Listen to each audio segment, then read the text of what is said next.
Hello friends, welcome back my YouTube channel Indian history by Lavkesh. और आज का हमारा टॉपिक है भारत पर तुर्कों का आक्रमण और दिल्ली का सल्तनत काल। इससे पहले के वीडियो में मैंने आपको पढ़ाया था भारत पर अरबों का आक्रमण। तो चलिए पढ़ते हैं।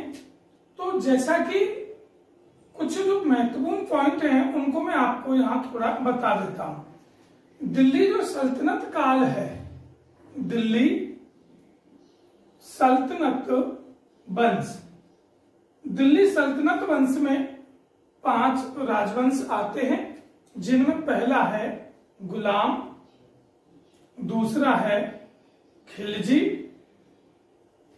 तीसरा है तुगलक, चौथा है सैयद और 5वां है लोधी। कहने का मतलब दिल्ली सल्तनत काल में 5 राजवंश आते हैं। इन 5 राजवंशों में ये पहले 4 राजवंश ये तुर्क थे, ठीक है स्टूडेंट। और ये जो राजवंश था लोधी, ये एक पठान वंश था और ये पठान अफगानी थे, ठीक है। मैंने आपको क्यों बताया है, जरूरत क्या है बताने की? जरूरत ये है बताने की, कभी भी कोई सवाल आ सकता है, 3 ये आ जाए, 1 ये आ गया और सवाल यहाँ ये पूछ लिया कि बताइए दिल्ली सल्तनत पर राज करने वाले वंशों में कौन सा वंश पठान था। अगर 3 नाम ये आ गए, ये तीनों तुर्क हैं, एक अफगानी पठान वंश था और वो वंश था लोधी, तो हमें तब यहाँ समस्या आती है। आगे आप जानते हैं या नहीं जानते हैं, जो भी है, गुलाम वंश का संस्थापक था कुतुबुद्दीन ऐबक। कुतुबुद्दीन ऐबक हो गया। खिलजी वंश का जो संस्थापक था वो व्यक्ति था जलालुद्दीन फिरोज खिलजी, ये आप यहां ध्यान रखना। तीसरा जो वंश तुगलक, इसका संस्थापक जो था वो था गयासुद्दीन तुगलक। और चौथा जो वंश है सैयद, इसका संस्थापक था खिज्र खां। और अंतिम जो दिल्ली सल्तनत का वंश है लोधी, इसका संस्थापक था बहलोल लोधी। देखिए, प्रत्येक वीडियो में आपको समझाऊंगा। गुलाम वंश की अलग से वीडियो आएगी, खिलजी वंश की एक अलग वीडियो आएगी, ऐसे प्रत्येक राजवंश की या सल्तनत वंश की, हर वंश की एक वीडियो अलग आएगी। अगर हम इतिहास यहां से पढ़े, जबकि हमें मालूम है कि ये 4 राजवंश तुर्क थे, तो ये ठीक नहीं होगा। क्यों? मेरा जो तरीका है पढ़ाने का, मैं तो ये चाहता हूं कि बच्चे को हम थोड़ा जड़ से समझाएं, जिससे कि इतिहास वो कभी भूले ही ना, और अगर भूल भी जाए और कभी उसको 2 मिनट या 10 मिनट के लिए उसको देखे, तो तुरंत उसको ये चीज समझ में आ जाए कि हाँ, मैंने ये पढ़ा था और ये इस तरीके से इतिहास इस राजवंश का है। तो गुलाम वंश का संस्थापक कुतुबुद्दीन ऐबक है, हम जानते हैं। क्या हम ये जानते हैं कि कुतुबुद्दीन ऐबक किसके साथ आया था? तो आपका जवाब होगा मोहम्मद गौरी के साथ। यही अब समस्या ये आएगी कि क्या आप मोहम्मद गौरी के पिता का इतिहास जानते हैं? क्या आप मोहम्मद गौरी का इतिहास जानते हैं, या इसके चाचा भाई, क्या उनका इतिहास जानते हैं? ये कहाँ का रहने वाला था, ये अपने नाम के पीछे गौरी क्यों लगाते थे, इसके प्रमुख जो क्या क्या ऐसी घटनाएं जुड़ी हुई हैं उनको हम नहीं जानते। हम सिर्फ मोहम्मद गौरी से जुड़े 2-4 महत्वपूर्ण तथ्य जानते हैं। पृथ्वीराज चौहान के साथ तराइन के 2 युद्ध हुए थे, पहले में इसकी हार होती है, दूसरे में इसकी जीत होती है। एक हम ये जानते हैं कि कोई किताब कहती है, चाहे चंद्रवरदाई की हो, कि भाई इसने 17 बार आक्रमण किया, कोई किताब कहती है इसने 22 बार आक्रमण किया। तो वो चीजें, सारी चीजें हम समझेंगे। हम सबसे पहले यहाँ समझेंगे मोहम्मद गौरी के इतिहास के बारे में, कहाँ का रहने वाला था, कैसे आया था, कब आया था, कौन कौन से कबीले इसका, यानी जिन्होंने इसका साथ दिया था तब वो भारत आया था। यहां से पढ़ने से पहले मेरा खुद का ये मानना है कि एक वीडियो आप इसकी पढ़ें, जो मैं अभी आपको शुरू करूंगा पढ़ाना। तो यहां से तो हम पढ़ ही लेंगे, लेकिन मैं आपको आज यहां से पढ़ाऊंगा मोहम्मद गौरी से। तो चलिए शुरुआत करते हैं।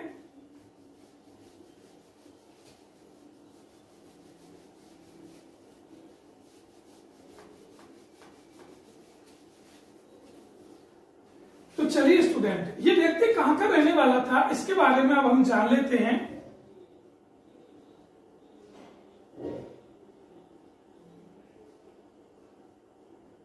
ये एक देश है और इसका नाम है अफगानिस्तान। ठीक है स्टूडेंट, अफगानिस्तान, जिसका क्षेत्रफल अगर मैं यहां लिखूं आपको 6,52,000 वर्ग किलोमीटर। ये आप यहां ध्यान रखना, कंपटीशन के दृष्टिकोण से भी कभी सवाल बन सकता है कि 3-4 देश दे दिए और उनमें से अगर कोई तरीका समझाएगा। मैं आपको इसका एक अलग वीडियो बनाऊंगा कि ज्योग्राफी में ये कैसे काम आ सकता है, ये क्षेत्रफल का तरीका प्रश्न बनाने के लिए। अफगानिस्तान जिसका क्षेत्रफल ये 6,52,000 वर्ग किलोमीटर है और इस अफगानिस्तान में कुल 34 राज्य हैं आज वर्तमान में। तो मैंने आपको बताया था, मैं आपको बता रहा हूं किसके बारे में, मोहम्मद गौरी के बारे में, कि ये अपने नाम के पीछे गौरी क्यों लगाते हैं, क्या कारण है। तो इसके बारे में आप थोड़ा सा समझ लें। अफगानिस्तान में एक नगर है यहां और उसका नाम है हेरात नगर। ठीक है स्टूडेंट, इसके ठीक पास में एक नगर है और जिसका नाम है दायकुंडी। दायकुंडी के ठीक पास में एक और नगर है जिसका नाम है गौर, या उसको कहते हैं घौर। आप यहां ध्यान रखना, इसके दो नाम हैं, गौर और घौर। ये तीनों राज्य हैं। नंबर 1 हेरात नगर, दायकुंडी और गौर। ठीक इसके पास यहां एक और राज्य है जिसका नाम है गजनी। ये गजनी आपने जरूर सुना होगा, महमूद गजनबी जो था वो यहीं का था, गजनी का। और ठीक इसके पास यहां जो ये क्षेत्र है ये है कांधार। और यहां अफगानिस्तान की जो राजधानी है काबुल, ये प्रांत यहां है। मैं आपको बताना क्या चाहता हूं, मैं आपको बताना ये चाहता हूं कि मोहम्मद गौरी जो था उसका ये क्षेत्र था, उसका ये राज्य था जिसका नाम था गौर। और गौर यहां क्या थी, गौर नाम से यहां थी पहाड़ियां। गौर पहाड़ी क्षेत्र था जिस कारण इस क्षेत्र का नाम भी गौर हो गया, या उसको घौर भी कहते हैं। पहली बात तो ये। अब मोहम्मद गौरी की कहानी क्या है, इसका इतिहास क्या है, ये हम समझ लेते हैं। एक बार क्या होता है कि यहां गौर का एक शासक, जब विद्रोह होता है उसके राज्य में, तो वो ये शासक यहां शरण लेता है गजनी में। कहां शरण लेता है, गजनी में। जब वो गजनी में शरण लेता है तो होता क्या है, उस समय मैं आपको यहां लिख दूं, गौर शासक गजनी में शरण लेता है, गजनी में शरण लेता है। आप इससे समझ जाना, गजनी में जब शरण लेता है तो गजनी का उस समय शासक था, गजनी शासक बहराम शाह। कौन थे उस समय शासक, बहराम शाह। कहने का मतलब यहाँ के राजा थे बहराम शाह। विद्रोह के कारण वो शरण लेता है गजनी बहराम शाह के यहाँ। होता क्या है, ये बहराम शाह इस गौर शासक यानी जिसका नाम था फिरोज, इस फिरोज की हत्या कर देता है। बहराम शाह हत्या कर देता है गौर शासक की, जो गजनी में जो शरण ले रहा था। उसने इस उम्मीद से शरण ली कि यहां मैं सुरक्षित रहूंगा, जबकि वहां जाके उसकी हत्या कर दी जाती है। फिर क्या होता है, फिर गौर का जो अगला शासक आता है, ये ध्यान रखना आप, अलाउद्दीन हुसैन। अलाउद्दीन हुसैन कौन है, ये एक गौर शासक हैं अगले। इसका बदला लेने के लिए ये क्या करते हैं, अलाउद्दीन हुसैन ये गजनी पर हमला करते हैं, गजनी पर हमला। और गजनी पर हमला करते हैं, ये सन है 1149 ईस्वी। कौन से सन की बात है, 1149 ईस्वी। अब होता क्या है, कहने का मतलब मैं आपको एक बार फिर समझा दूं, यहाँ अगर आपने वीडियो को अच्छे तरीके से नहीं समझा तो यहाँ का एक शासक यहाँ शरण लेता है अपने आप को सुरक्षित बचाने के लिए, लेकिन गजनी का शासक बहराम शाह उसकी हत्या कर देता है। उसके बाद क्या होता है, इसका बदला लेने के लिए अलाउद्दीन हुसैन नाम का एक शासक जो अगला, वो गजनी पर हमला करता है 1149 ईस्वी में। और फिर क्या होता है, 7 दिन तक गजनी को लूटा जाता है। ठीक है स्टूडेंट, अलाउद्दीन हुसैन गजनी पर हमला करता है, 7 दिनों तक गजनी को वो लूटता है, इतनी क्रूरता वो वहां दिखाता है। और उसके बाद क्या होता है, पूरे गजनी को आग के हवाले कर देता है। कहने का मतलब मेरा ये है आपसे कि संपूर्ण गजनी को वो जला देता है, पूरे गजनी शहर को, पूरे गजनी प्रांत को आग लगा देता है। अब जब वो गजनी को आग लगा देता है, इस कारण अलाउद्दीन हुसैन का एक नाम पड़ जाता है और इसको कहते हैं क्या, मैं आपको यहां पर लिख दूं, ठीक इसके ऊपर यहां, इसको कहते हैं फिर जहां सोज। क्या कहा जाता है इसको, जहां सोज। जहां सोज का मतलब होता है जहां यानी विश्व, सोज यानी दुनिया को तबाह करने वाला या दुनिया को आग लगाने वाला। तो ये उपाधि किसको मिली थी, अलाउद्दीन हुसैन को। गौर शासक था, बदला लेने के उद्देश्य से गजनी पे हमला किया था और ये अपने उस हमले में कामयाब रहा और संपूर्ण गजनी को तहस नहस कर देता है। उसके बाद होता क्या है, कुछ समय बाद, लगभग मैं आपको यहां बता दूं 10 साल बाद, 10 साल बाद फिर एक और घटना घटती है। और वो क्या घटती है कि जो गजनी के जो लोग थे, जो कबीले थे, वो अपने आप को फिर संगठित करते हैं। और जब संगठित करते हैं तो दूसरा एक कबीला था और उस कबीले का नाम था सलजूक।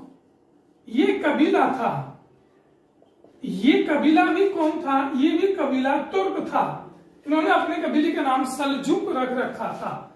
सलजूक और गजनी के कबीले मिलकर अलाउद्दीन हुसैन पर फिर आक्रमण करते हैं 10 साल बाद।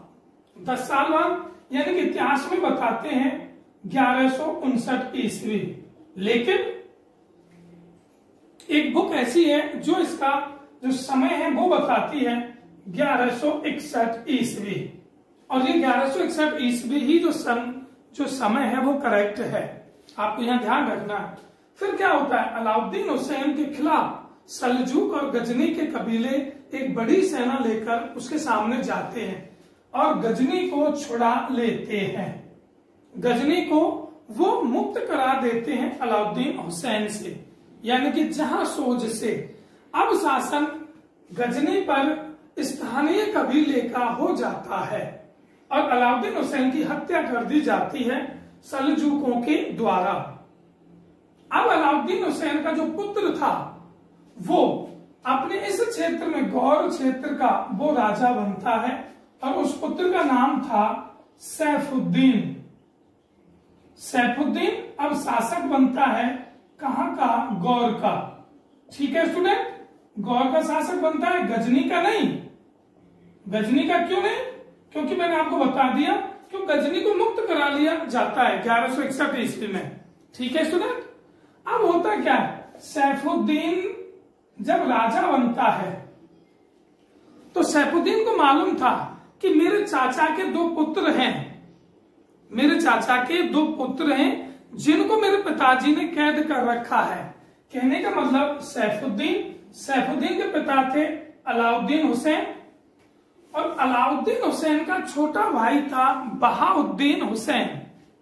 यहां ध्यान रखना, मैं यहां पे नाम लिख रहा हूं, बहाउद्दीन हुसैन। इस बहाउद्दीन हुसैन की हत्या कर दी जाती है पहले अलाउद्दीन हुसैन के द्वारा और इसके पुत्रों को बंदी बना लिया जाता है।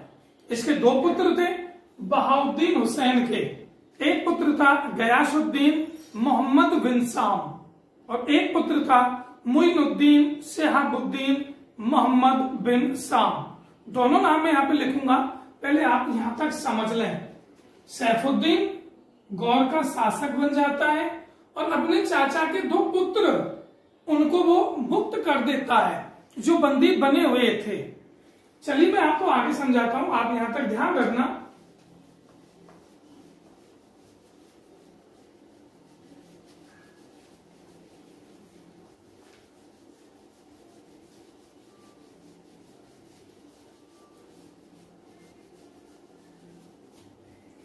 मेरा कहने का मतलब आपसे ये है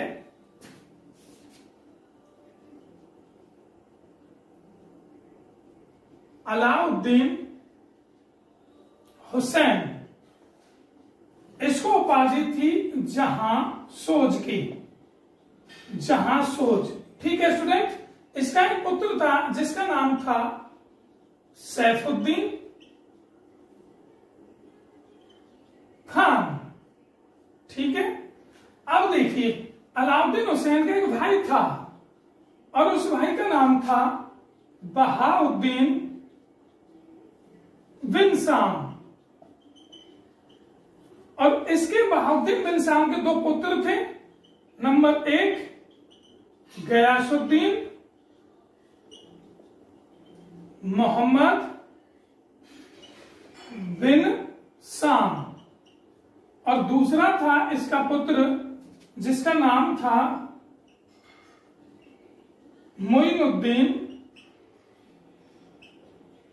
शिहाबुद्दीन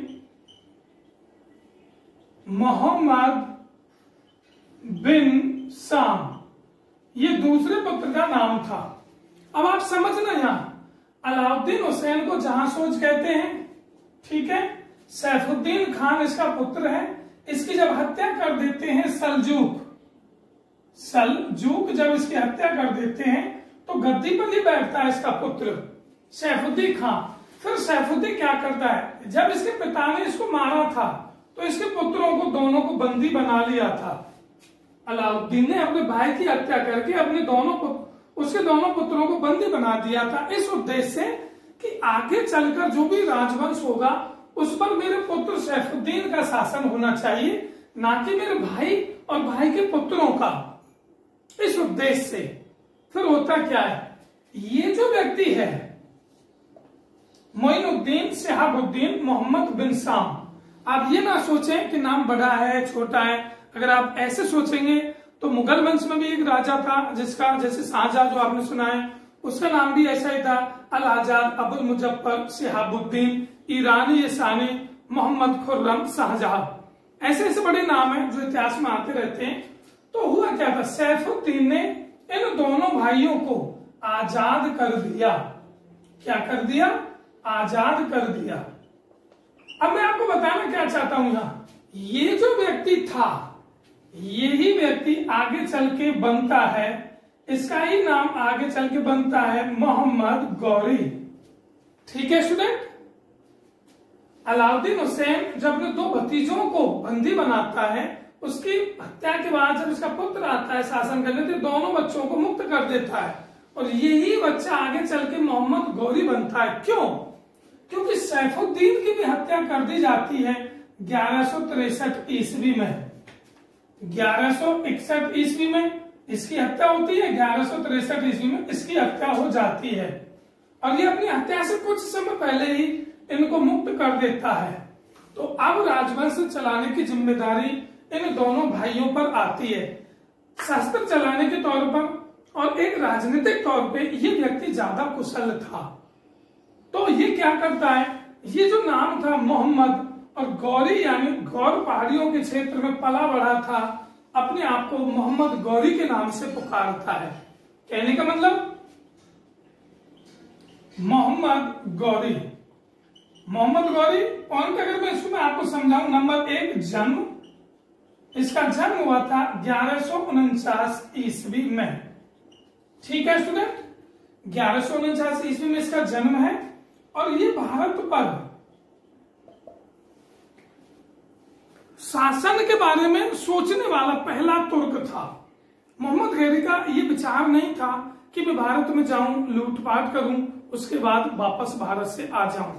ये पहला ऐसा तुर्क था जिसने ये सोचा था और ये फैसला कर लिया था कि मैं जब हिंदुस्तान पर जाऊंगा तो हिंदुस्तान पर मेरा पहला मकसद लूटपाट ना होकर हिंदुस्तान पर बादशाहत होगी मेरे द्वारा।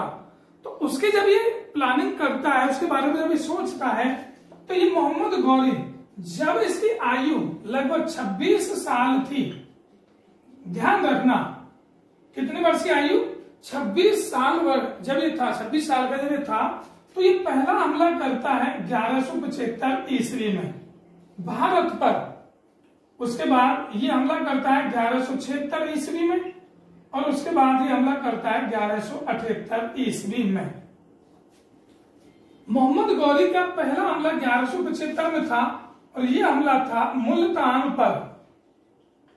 कहां था स्टूडेंट? मुल्तान। मुल्तान वर्तमान पाकिस्तान के पंजाब प्रांत का एक शहर है। पंजाब प्रांत, पाकिस्तान में जो 7 राज्य जैसे बने हुए हैं, खैबर पख्तूनख्वा भी है, एक मैंने आपको बताया गिलगित बाल्टिस्तान भी है, एक वो उसको कश्मीर को आजाद कश्मीर भी कहता है, एक सिंध है, ठीक है ना, एक बलूचिस्तान भी है, एक पंजाब है। ऐसे मुल्तान पंजाब में है पहला हमला और यहां मोहम्मद गौरी की जीत होती है।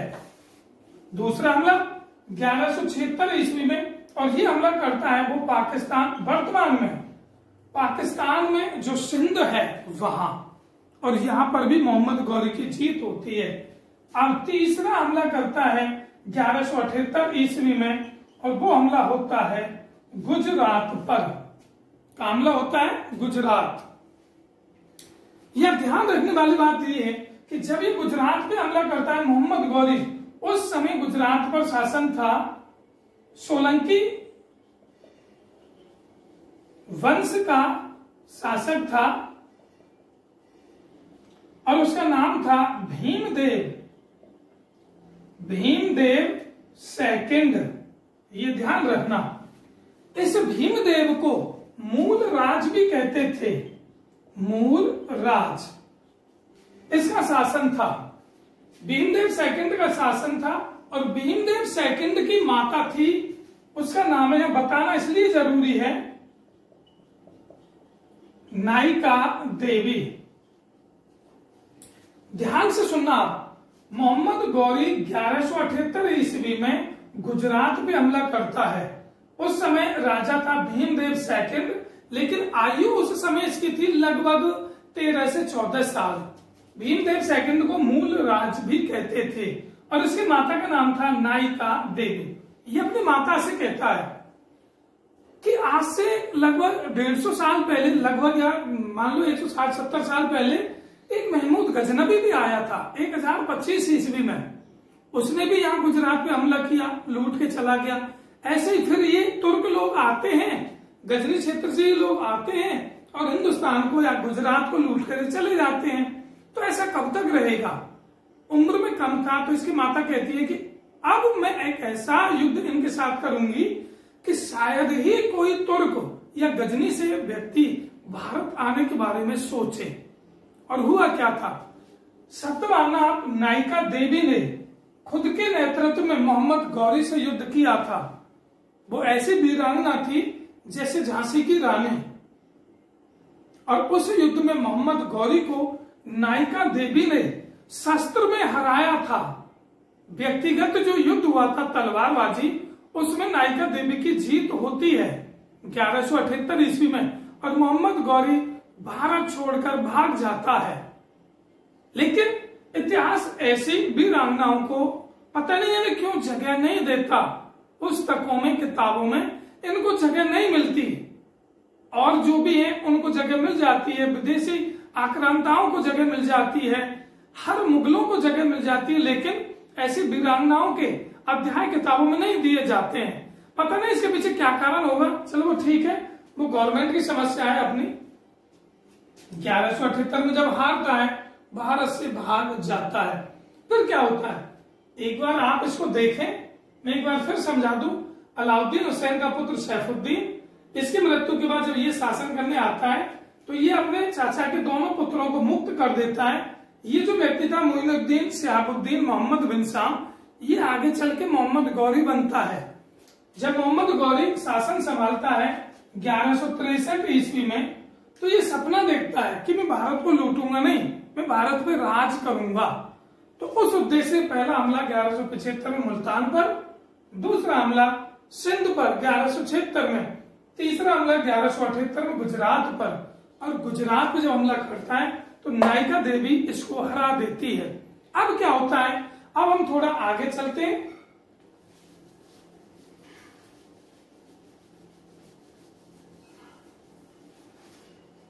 तो दोस्तों मेरा कहने का मतलब ये था कि मोहम्मद गौरी विचार करता है कि मेरा जो सपना है वो सपना तो अधूरा ही रहेगा, लेकिन कुछ ऐसा भी होता है राजनीतिक घटनाक्रम कि इसको एक मौका और मिलता है अपने बादशाह जमाने का, और वो मौका कब मिलता है 1191 ईस्वी में।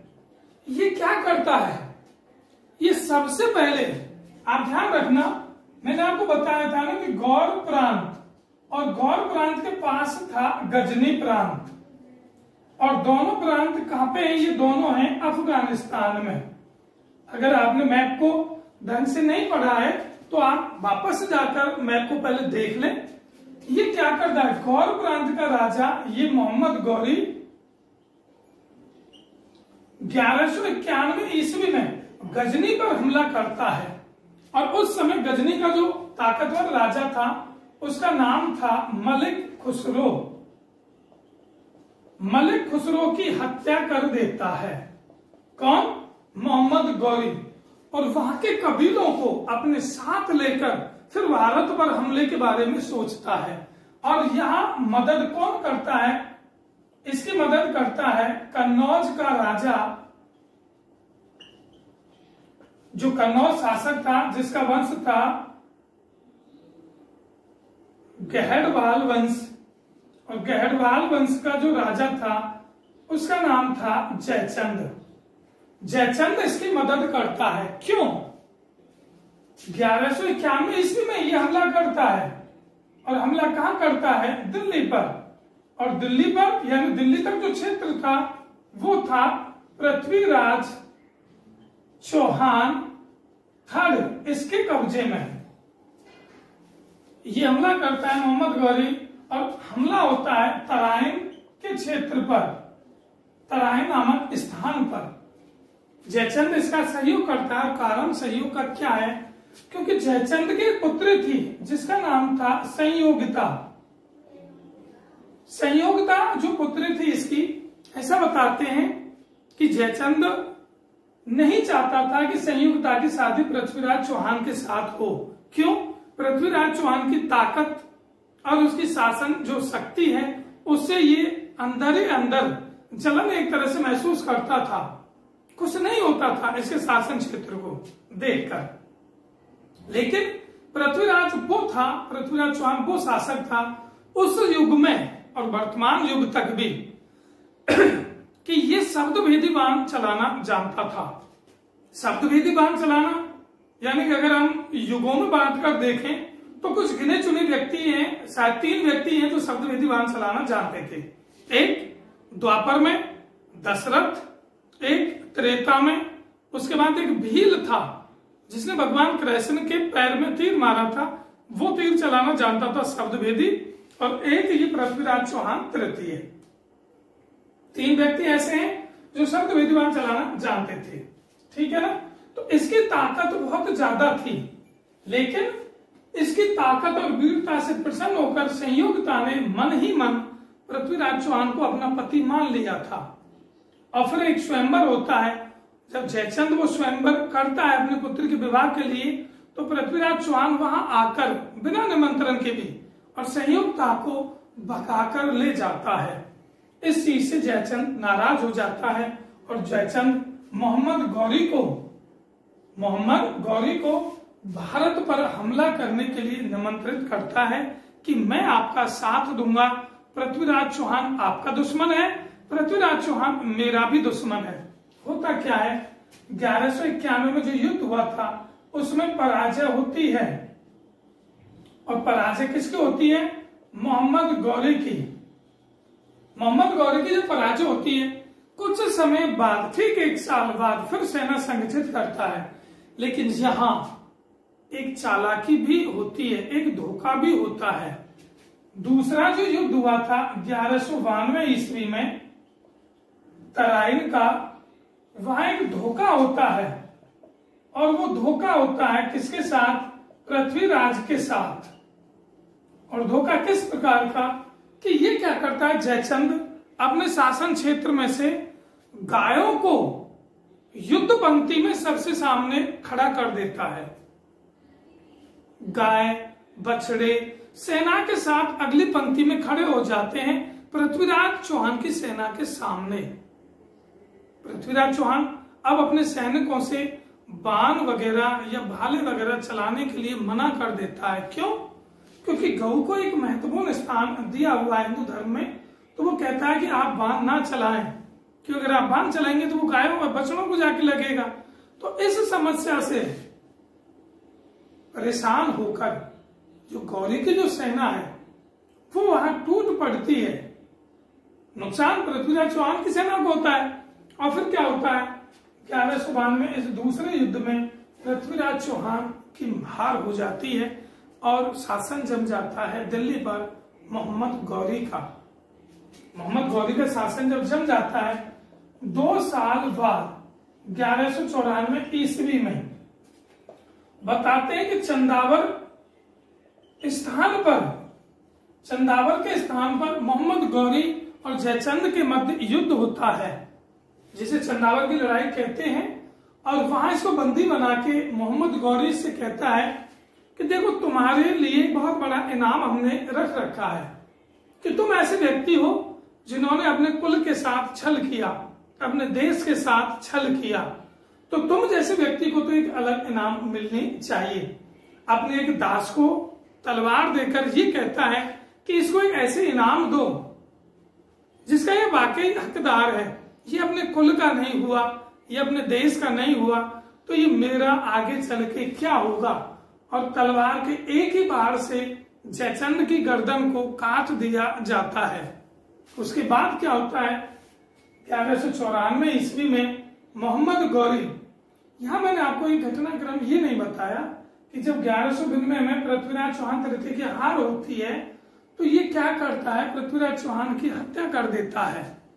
कुछ किताबें ऐसा बताती हैं कि ये गजनी चला जाता है, वहां पृथ्वीराज चौहान एक शब्दवेदी बाण को चलाकर, चंद्रवरदाई ने जो वो कविता गाई थी कि 4 बांस 24 गज अंगुल अष्ट प्रमाण, ताऊ पर सुल्तान, यानी मत चूको चौहान।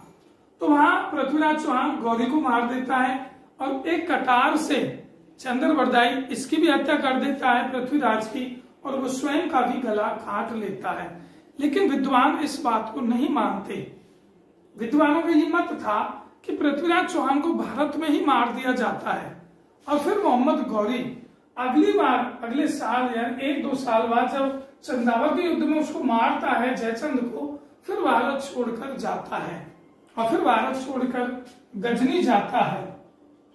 जब गजनी जाता है तो यहाँ का जो शासन है वो शासन छोड़ जाता है किसके पास, कुतुबुद्दीन के पास, कुतुबुद्दीन ऐबक के पास। कुतुबुद्दीन ऐबक एक गुलाम था मोहम्मद गौरी का। कैसे, कहां से इसको खरीदा, कैसे कैसे कुतुबुद्दीन ऐबक की जीवनी है, इसके बारे में मैं आपको अगली वीडियो में बताऊंगा। फिर क्या होता है, मोहम्मद गौरी जब भारत छोड़ के जाता है तो ऐसा बताते हैं 1206 ईस्वी में लाहौर, उस समय तो भारत का अखंड भारत का हिस्सा था, लाहौर में एक स्थान था धमियक। इस धमियक नामक स्थान पर विद्रोह होता है। वो विद्रोह कुतुबुद्दीन ऐबक से नहीं दबाया जाता। तब मोहम्मद गौरी वापस गजनी से भारत आता है और इस विद्रोह को दबाता है। और ये विद्रोह किया था उस समय के खोकर जाटों ने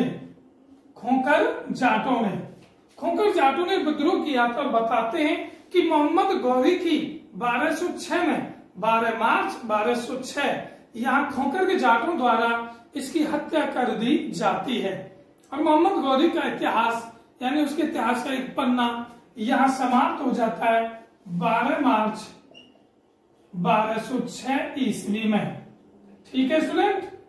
और उसके बाद वहां से जो कुतुबुद्दीन ऐबक बच्चे निकलता है वो आगे चल के गुलाम वंश की नींव डालता है। यहां से आगे हम कुतुबुद्दीन ऐबक के जीवन के बारे में ही पढ़ेंगे अगले वीडियो में। ठीक है स्टूडेंट।